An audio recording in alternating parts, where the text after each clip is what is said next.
تقریر میں سب سے پہلے آصف جھنڈیر صاحب نے گیلےوال میں ایک الیکشن کا ذکر کیا۔ میری شروع ہی سے یہ خواہش تھی کہ جو بھی ادارہ بنے، جو بھی یونین بنے، اس میں الیکشن کا عمل دخل ضرور ہو، تاکہ ایک جمہوری رویہ ڈیولپ ہو سکے۔ اور وہ اس لیے بھی کہ مثلا ہم علاقائی طور پر نذیر خان، اس کے مقابلے میں چودھری نور محمد آتا ہے، تو مجھے اپنی رائے کا آزادانہ اظہار کرنے کا موقع ملنا چاہیے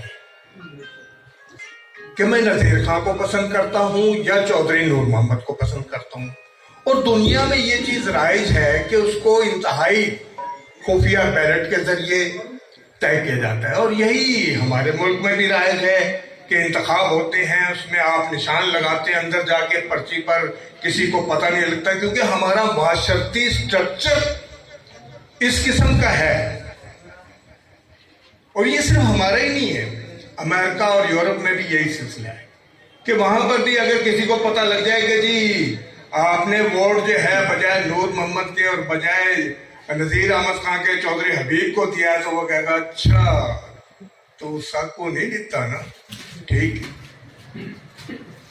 تو اس رویے سے بچنے کے لیے یہ ایک بہتر طریقہ تھا کہ الیکشن کرایا جائے۔ ملک شفیق نے اس الیکشن میں حصہ لیا، اور اس کو یاد ہوگا کہ ہم نے کس طرح سے پرچیاں بنائی اور کس طریقے سے صحافیوں کو کھلی چھوٹ دی کہ وہ جس کو دل چاہے ووٹ دے۔ اسی طرح جب میں نے یہاں یونین بنائی بازار کی، تو اس میں بھی میری کوشش یہی تھی کہ الیکشن کے ذریعے جو ہے صدر منتخب 500 یا 600 یا 200 دکانوں کا ایک جب ہم نمائندہ سلیکٹ کرتے ہیں، تو کچھ اس کے حامی بھی ہوتے ہیں، کچھ اس کے مخالف بھی ہوتے ہیں، اور اس کا بہترین ذریعہ یہی ہے کہ الیکشن کے ذریعے خفیہ بیلٹ کے ذریعے جو ہے اس کو سامنے لایا جائے، وہ متفقہ طور پر سب کا ہی ایک صدر بن جاتا ہے۔ تو کوشش یہی کریں، چاہے وہ بازار کی یونین ہو، چاہے وہ صحافت کی یونین ہو، چاہے وہ کسی اور چیز کی ہو، کہ الیکشن کا کلچر جو ہے اس کو ڈیولپ کیا جائے۔ اس سے آگے کی بات تھی تنقید کی۔ میرے دوست عمران فرحت نے بھی بہت ساری باتیں کی ہیں، تو لیکن میں تنقید سے بات شروع کروں گا۔ جیسا کہ محبوب خان نے کہا کہ تنقید ہم پہ نہ کیا کریں، یا اگر کریں گے تو ہمیں آ کے کر دیں۔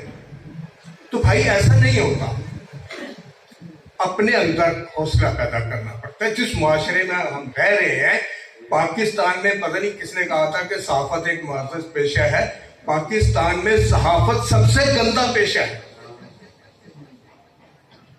بے شمار صحافی یہاں قتل ہو چکے ہیں، ابھی ارشد شریف کا معاملہ ہمارے سامنے ہی ہے، زیادہ دور کی بات نہیں ہے۔